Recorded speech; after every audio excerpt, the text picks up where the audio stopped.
This is Tim Albright with AVNation. This is a special interview that it's taken me a long time to get, and I appreciate it. Mr. Alan Brawn from Brawn Consulting. How are you, sir? I'm fine, thank you. One of the reasons I wanted to sit down with you this year specifically, you got something, a not too common award, and I say that because there have been 6 of them before that. You were number 7 of the Fred Dixon Lifetime Achievement Award, so congratulations. Thank you very much. One of the things that's interesting, and this is an awesome connection, but it's a connection for me personally, is you're from my hometown. You're from the St. Louis area. Yes. You know, and you know when they do the award, people who are nominating you, you said that they asked for a story. Oh yeah. A story. Do you have a favorite story? Well, as a matter of fact, I do. And coming from St. Louis like you do, you'll kind of get a kick out of this. When I started in the AV industry, I was 35 years ago or so. The truth of the matter is, I knew nothing. And you probably think that's being self-deprecating. It is not. It is a fact, and I may be overstating what I knew when I tell you I knew nothing about AV. Now, as an ex-college professor, obviously, I'm not necessarily the sharpest tool in the group, but I'm certainly not the dumbest either. So I have some ability to learn, but I knew nothing about the AV industry, and so one day I'd been hired by a company called Communitronics, which you may be familiar with, back in the St. Louis area. They're still in business to this day, and they're on the corner of Kings Highway and Shaw Avenue, on the hill in St. Louis. And as a native St. Louis, and you and I both know and religiously believe that some of the best Italian food in the entire world is available on the hill. Absolutely. Joe Garagiola, Yogi Berra, Stan Musial, all of the greats of the St. Louis Cardinals and Yankees and other grew up in, you know, where you and I were. So anyway, I was hired as general manager of this company, and I went to an InfoComm show down in Dallas one time when they were going city to major city, and I'm with my chief engineer. His name is Kevin Morrow, and I remember him fondly. And so he came, and we were at the show together, and we're standing around talking to some experts in broadcast. And I wanted to pretend that I had something to offer, something to say. And I'll never forget it. We were talking about component video, and I wanted to make it sound like I knew something, so I actually, in my mind, stupidly related it to the components in an audio system, a separate tuner, a separate amplifier, etc.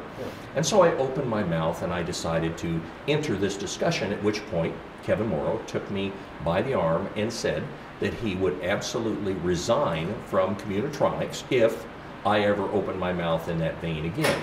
Well, I was his boss, but I'm also smart enough to know that he was right. So I looked at Kevin and I went out in the parking lot and I did a little bit of soul searching, and I said, I've got to come up with an answer. So my answer was really kind of simple. I went back to St. Louis and I took a bartending course. Now, a bartending course, that makes a lot of sense, right? Sure. Well, stay with me, it actually does make some sense. So what I did was I took a bartending course, learned how to make good drinks. Now, my company, 35,000 square foot facility, we had a cabinet shop. So I had my cabinet shop build me a bar, and they built me a great big table. And the table was just really comfortable, and I put 2 fabulously comfortable easy chairs on the other side of the big table, so I was going to have guests. So you begin to see I'm setting the stage here, right? So let's close the deal. So I had people from Sony and Crestron and Stewart Film Screen, and these people, these iconic brands, would come in and they would take my salesmen out, and my salesmen were all experts, but not the general manager, and they would go and do sales calls during the day. So I invited them out to dinner on the hill in St. Louis, and we would have a fabulously good meal, and I bought. And it was completely, no dealer ever bought a salesman a meal back in the day, right? So, but I bought. And then I would say after the dinner, I'd say, well, why don't we come back to the office? I've got a couple of business things I want to talk to you about. We'd go into my very nice office and those great big comfortable chairs with my bar in the office, and I would say, Chris Kelly used to be with Sony. I'd say, Chris, would you like a drink? I just happen to have a hobby and I like to make drinks. And Chris would say, well, yes, and I might make him a Manhattan or whatever it was, and he would have a drink, and we'd be sitting there, and he begins to relax. And then I would say to him, well, you know, do you have those flyers? Do you have those brochures? Of course, this is before the internet. Do you have those brochures? And he would say, oh, yeah, and he would dig into his briefcase, and he popped out a brochure and some colorful image of Sony products or whoever it was. And I would say, and then I looked at him, and I looked at the connectors on the back, and I said, what is this? And he said, well, Alan, that's a BNC connector. And I said, Chris, what's a BNC connector? And he looked at me and he hesitated a minute. And he says, are you serious? And I looked at him as seriously as I could, and I said, yes, Chris, I'm serious. I don't know what a BNC connector is. And then, of course, I laughed and explained it, made him 3 or 4 more drinks. And so I developed this style of, I would take the reps that would call on me, take them to dinner, take them back to the office, ply them with a little libation, if you will, and loosen them up, and I would ask questions, freely ask questions. What is the gain on that screen? What is a CRT? How does a projector work? What's a raster timing generator board? And these people would sit there, and so for 2.5, almost 3 years, 4 or 5 times a week, I would have people in. So we developed this rapport. Well, InfoComm did not have classes and things of that nature back then. Our biggest booth at InfoComm back in those days was probably a 20 by 20 booth, and George Feldstein, late great George Feldstein at Crestron fame, had about a 10 by 10 booth. And so what we did was we sat on national dealer panels where they asked the dealers, the manufacturers asked the dealer their opinion. And from there, we went to InfoComm and we said, we've got to have formalized education.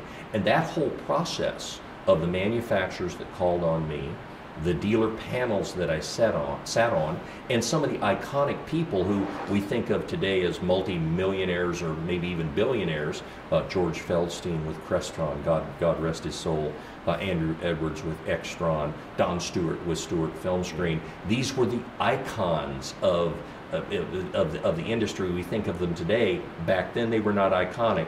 They were guys out schlepping, just trying to make a living. So I got taught by the best of the best. And the only credit I'll give myself is I was smart enough to shut up and ask questions and listen to answers. That's my favorite story, and that's how this whole educational thing happened in the AV industry, and that was what my involvement was. Well, talk about that for a second. We'll talk about Petsy and how InfoComm and how you helped InfoComm along with others to develop the education that we know today. Well, it's fascinating. There have been some real seminal figures in PETSI, the Professional Educational Technical Committee, and by design, it's a group of individuals, industry individuals, who must be vendor neutral, impartial, agnostic, and vendor neutral, and we would evaluate submissions, educational submissions. I worked for years with a gentleman by the name of Mike Weems who headed up the group.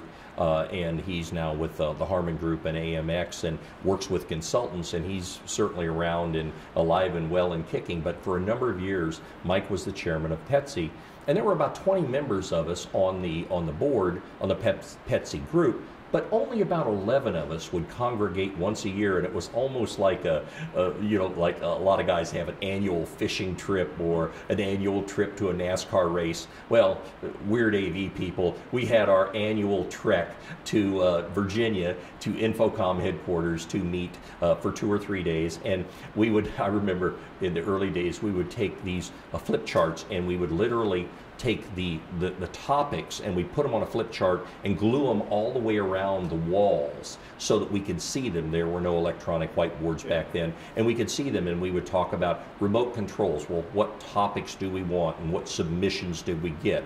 And then we talk about projectors. There were no flat panels back then, and we would talk about what were the developments in projectors and all of that. And so that's how the whole PETSI thing developed, and I was one of those 11 people. And then later years, a guy named named Paul Depperschmidt took over, and Paul's now with Cisco. It's kind of interesting, and you know this as well as I do, that in the AV industry, once you're an AV person, you're always going to be an AV person. The company may change, but your involvement in the AV industry will remain consistent. So over the years, we had these 11 people, and if I listed all of the 11 people, they're all very deserving of an award for their dedication to supply the education in the industry.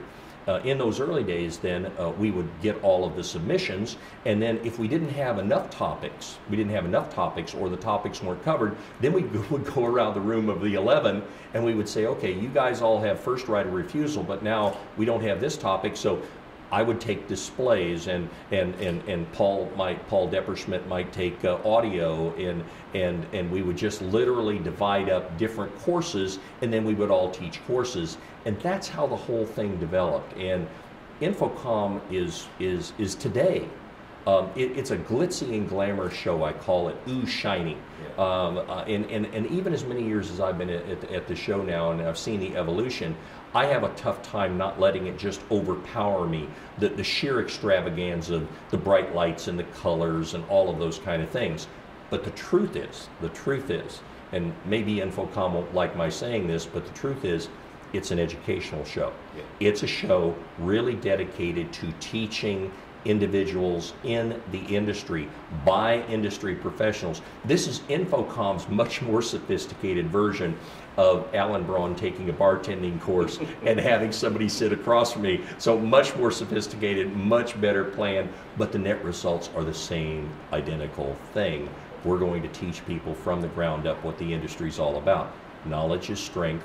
And I've developed my favorite phrase, and my friends that I've served with over the years on Petsy would agree.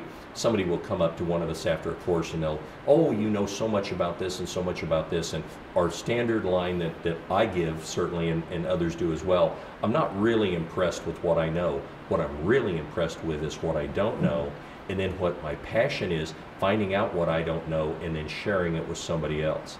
And that's what InfoComm is really all about. And it's truly an educational experience born out of mom and pop AV companies. My sitting there in St. Louis, Missouri, we can actually lay claim. We don't just have the Cardinals. We also have the genesis of how this whole educational thing started with me and people like Mackie Barron and Sonny Davis down south, and people like that, and Joe Stabner up at AVI Systems in Minneapolis. We were people that sat on these panels, and we were the ones that went to InfoComm and said, we got to have education. Yeah, absolutely. And you know, the one thing that's interesting about InfoComm, the entire event is almost a week long. Yes. Right. The first 4 days is all education. Oh yeah. You know, there's 3 days that we have on the show floor, but there have been things going on for 4 days before we got here. Oh yeah. Well, there's one other part to education, and this one I'm just absolutely passionate about. It's kind of easy to, you look back and you've trained, 20, 30, 40,000 people in the industry and all of that. You got remote control and you got displays and you've got design and all of that. And that's fun, and I love to do it. But the exciting thing over the last 2 or 3 years, and I mean really exciting, is this thing called standards. And it is so exciting. So you think about standards and you think about, well, and it's really interesting because standards in an industry kind of defines an industry not as an industry, it defines it as a profession. And I was thinking about that. I love to take drives across country, and as I'm driving, I have these thoughts, and one of my thoughts while I was driving down here for the show was, how do we define ourselves as a profession? An architect, a doctor, a lawyer, a minister, teachers. These are professions, right? Well, how do you define? Well, you define it by standards. You define it by quality. And so the American National Standards Institute, as you well know, is the American branch of ISO, the International Standards Organization. And I'm going to guess, I'm just going to say 6 years ago, we started with standards. And by developing standards, a lot of people think the standards body is the one that dictates. They do not. All the standards body does is say, you have to have a formula, a process that you have consensus on, that this is how you are going to set your standards, this is how they are going to be communicated, and what they do is make sure that you stay true to what you want the standard process to be. Okay. So we started with audio. A gentleman by the name of Fred Ampel, who's been around since before water was invented, I think. But Fred Ampel headed up the first standard. I was tasked to come up with, and I love these acronyms, PISCR, the Projected Image System Contrast Ratio Standard. I think there ought to be a class on just learning acronyms in our business. But so I got to do PISCR, and you're a task moderator, and you pick your task group, and then there's a whole process, and it took us 3 years to define what system contrast was. Not contrast on a device, not contrast off a screen, contrast as it relates to a projector, ambient light, and a screen. So we set that standard, and every 5 years you review the standard. And every 5 years you say, do I keep the standard as it is? Do I throw it out entirely, or do I modify it? And so ANSI simply says, you've got to live according to the process, the laws, rules, and regulations of the process you set up, and they keep you honest to it. So now we're doing the direct view, not projector, we're doing the direct view contrast standard. We're doing the viewing distance versus screen size and the proper size of text on the screen. We're doing that standard. We've just gotten done with the video conferencing lighting standard. So they've got, and I think the other day I went to the standards plenary, and I think they've got 168 different standards that have been requested of InfoComm to come up with. So you pick a moderator, you pick members of the task group, you've got a steering committee, again, made of industry professionals. So think about how I wish I had been so smart back then, but it ended up, you reach a certain age, you get smart in retrospect, yes. And you look back on it, and you talk about 20/20 hindsight, you look back on it and you go, man, I must have been really smart back then. No, the only thing that was smart was taking a bartending course. and so we go through the whole process. But standards now, so we've got all of education, now we've got standards, which adds to our professionalism. And of course, we've got the CTS certification program with CTS, CTSD, CTSI, and all of that. And I helped create I've submitted part of the display part of the CTS program.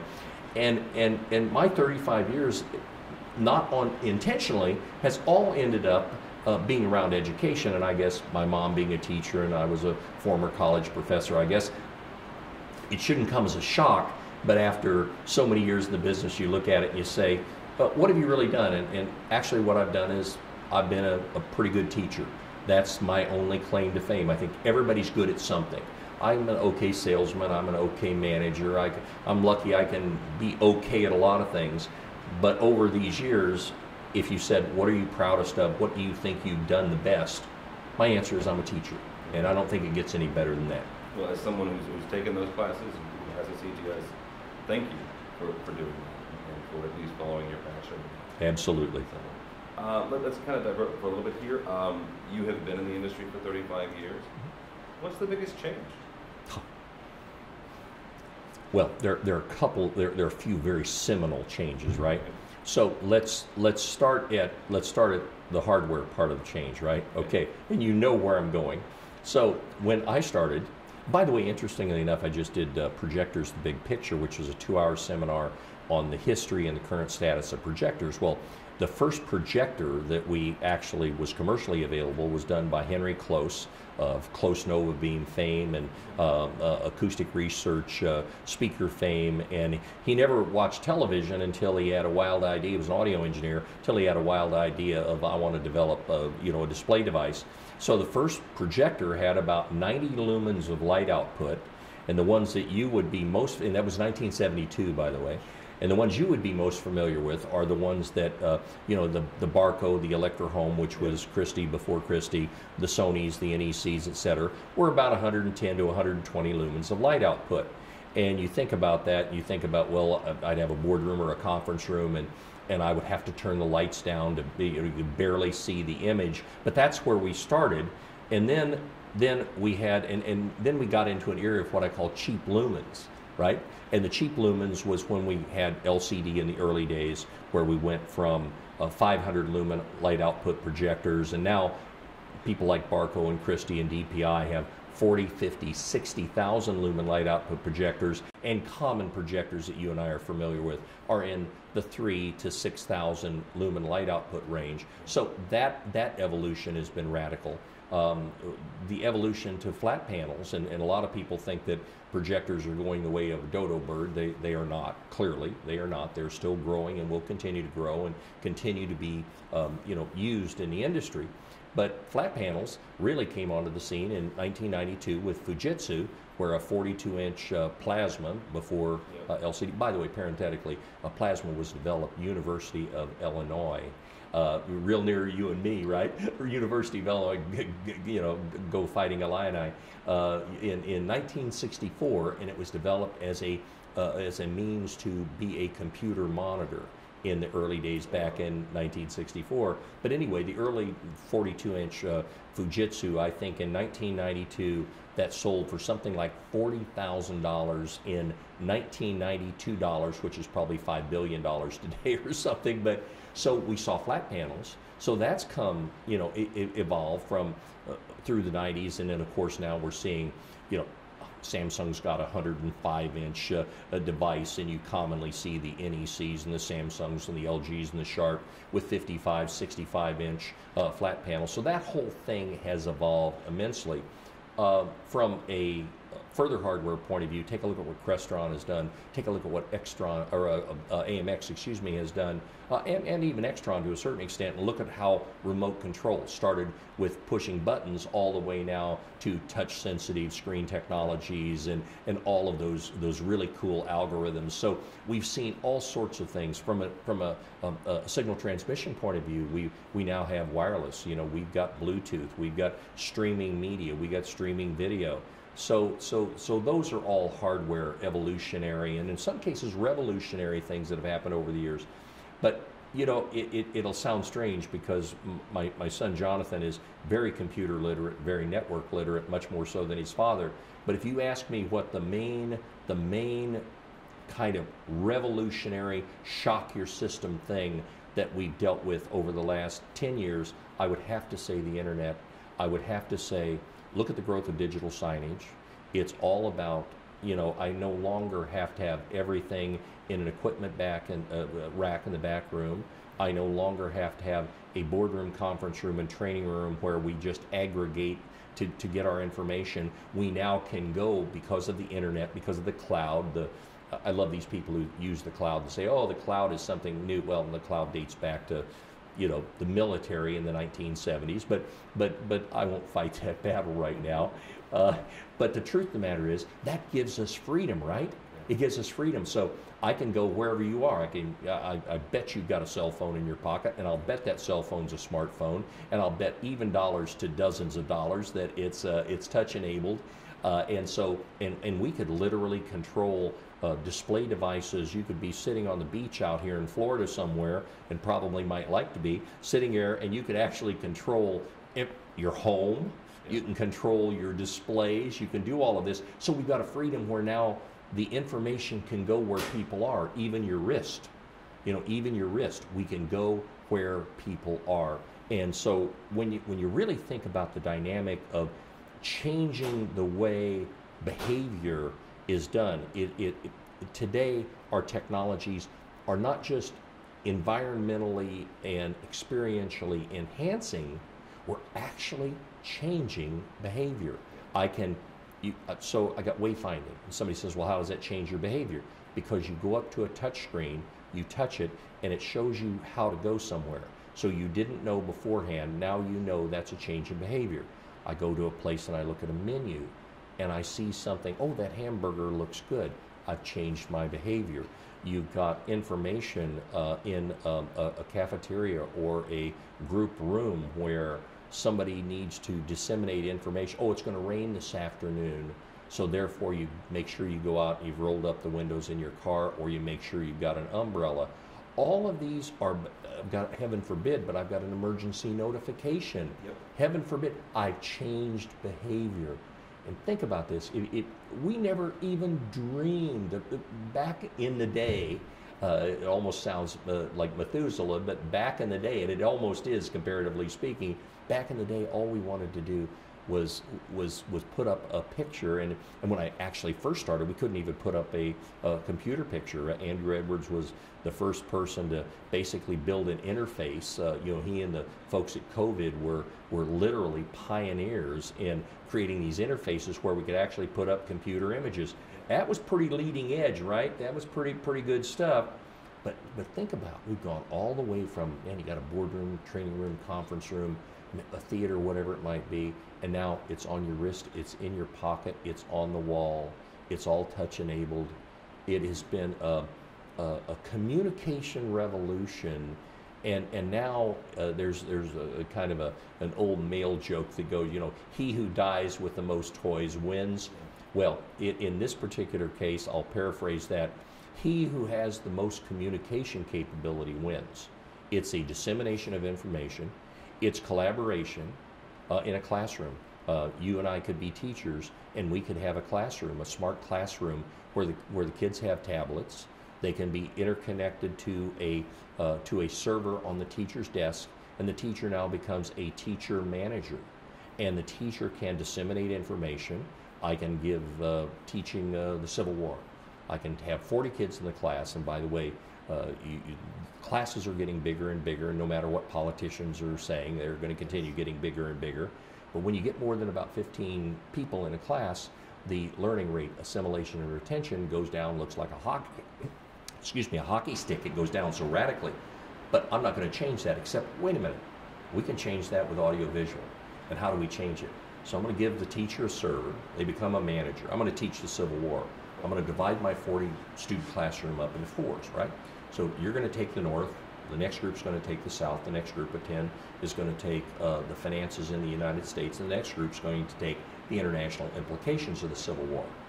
And each of you are going to get off, and you're going to go off under your little quadrants, and maybe a flat screen over in one part of the room, in groups of 10 now, of 40, you go do your work. I, as a teacher, can sit there now and manage, and I can see exactly what each of those task groups are doing.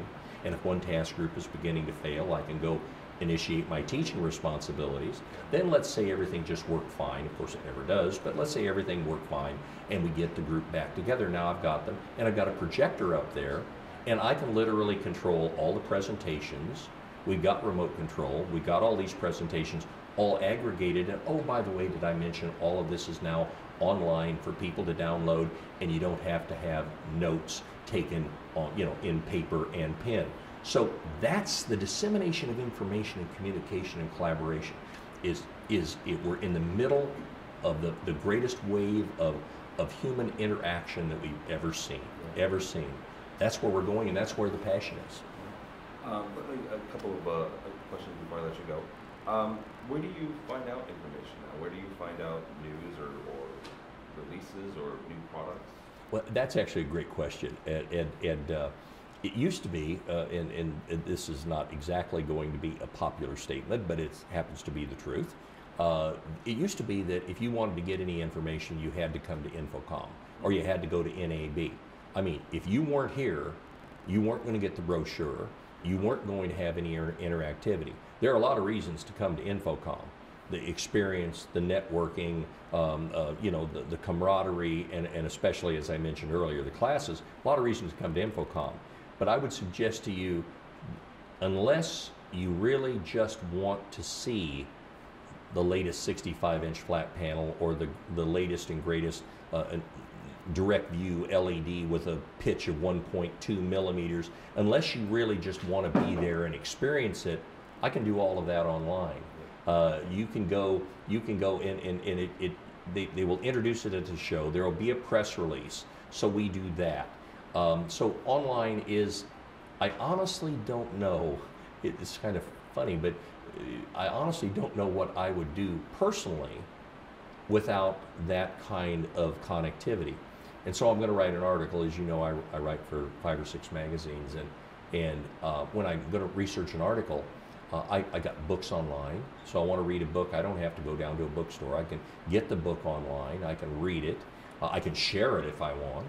I can do research on white papers. I can do on any topic. I mean, think of the billions of topics. So you do that research online when you are available to do it. That's the other cool thing, right? I don't have to have a scheduled class. At Brawn Consulting, we have an e-learning platform, and so we can literally record classes, and you can go at your own rate. So the internet, as I said earlier, that's your big swing factor. What you can get online.